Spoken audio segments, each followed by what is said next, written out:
ဒီနေ့ထိုင်းနိုင်ငံမှာကာလာလန်ဆိုတဲ့စကားကြားခဲ့ရတယ်ဒီကာလာလန်ဆိုတဲ့စကားကအသေးပဲရှိလို့မြန်မာနိုင်ငံမှာမျှဝေစေချင်လို့ပါကဲစလိုက်ကြအောင်ကာလာလန်မှုခေါ်ကြတာကိုကျွန်တော်လည်းသိချင်နေခဲ့တာပါဒါကြောင့်လူ12ယောက်လောက်ကိုမေးမြန်းကြည့်ခဲ့ပြီးသူတို့ရဲ့အဖြေတွေကတော့ဒါတွေပါပဲ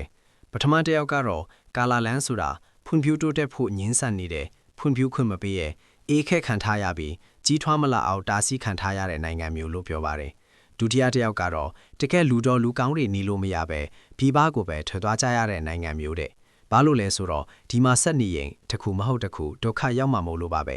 တတိယတစ်ယောက်ကတော့ဥပဒေကဘာတန်းဖို့မှမရှိတော့ပေမဲ့အာဏာရှိသူတွေကတော့ဥပဒေကိုပဲအမြဲအကြောင်းပြနေတဲ့နိုင်ငံမျိုးလို့ဆိုပါတယ်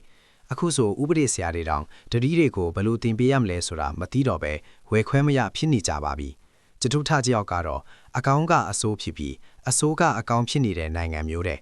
အမိုက်ကဆင်းပေါ်ရောက်ပြီးအဖိုးကျန်တာတွေကအောက်ရောက်နေတဲ့သဘောမျိုးပေါ့ပင်စမကြောက်ကတော့ထောင်တွေအများကြီးရှိပေမဲ့အဲ့ဒီထောင်တွေကစင်ရသားတွေအတွက်ပဲဖြစ်နေပြီးပိုက်ဆိုင်ရှိတဲ့သူတွေအတွက်မဟုတ်တဲ့နိုင်ငံမျိုးလို့ပြောပါတယ်စထမတယောက်ကတော့အဂုတိလိုက်စားမှုနဲ့လာပေးလာပြူတာကိုတာမန်ကိစ္စတစ်ခုလိုမြင်နေကြတဲ့နိုင်ငံမျိုးပါတယ်ဘာလို့လဲဆိုတော့ဒါတွေကကြာလာပြီဖြစ်သလိုလူအဖွဲ့အစည်းရဲ့နေရာတိုင်းမှာပြန့်နှံ့နေလို့ပါပဲ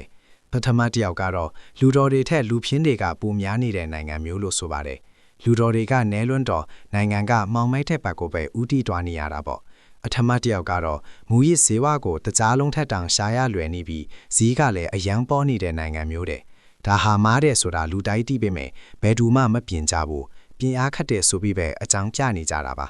နဝမတယောက်ကတော့လက်စမားတွေကအစင်းရဲဆုံးဖြစ်နေပြီးဘယ်လိုမှနာလာမထူနိုင်တဲ့နိုင်ငံမျိုးလို့ဆိုပါတယ်ဒီနိုင်ငံလွန်တဲ့အစားအစာထုတ်လုပ်ပေးနေတဲ့သူတွေထင်နေပါလိမ့်နဲ့ပေါ့ဒထမတယောက်ကတော့တရားမျှတမှုစနစ်ဆိုလားမရှိတော့တဲ့နိုင်ငံမျိုးလို့ပြောပါတယ်ပြဿနာတက်လို့တရားမျှတမှုရှားချင်းရင်တောင်ဘသူစီအားကိုးရမှမသိတော့ပါဘူးဘာလို့လဲဆိုတော့လူတိုင်းကတစ်ဖက်ဆောင်ရင်းထင်နေကြပြီးအောက်လဲနေတွေနဲ့ပဲရှုပ်ထွေးနေကြလို့ပါပဲ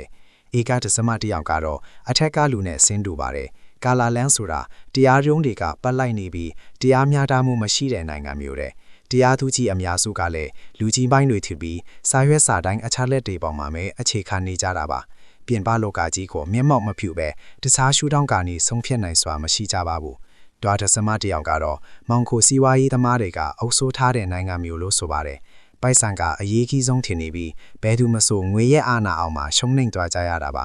ငွေကပဲအရာရာကိုဖျက်ဆီးပစ်နေတာပေါ့ကဲအားလုံးကတော့ဘယ်လိုထင်ကြလဲခင်ဗျာမြန်မာနိုင်ငံဟာတကယ်ပဲကာလာလန်ဖြစ်နိုင်ပါမလား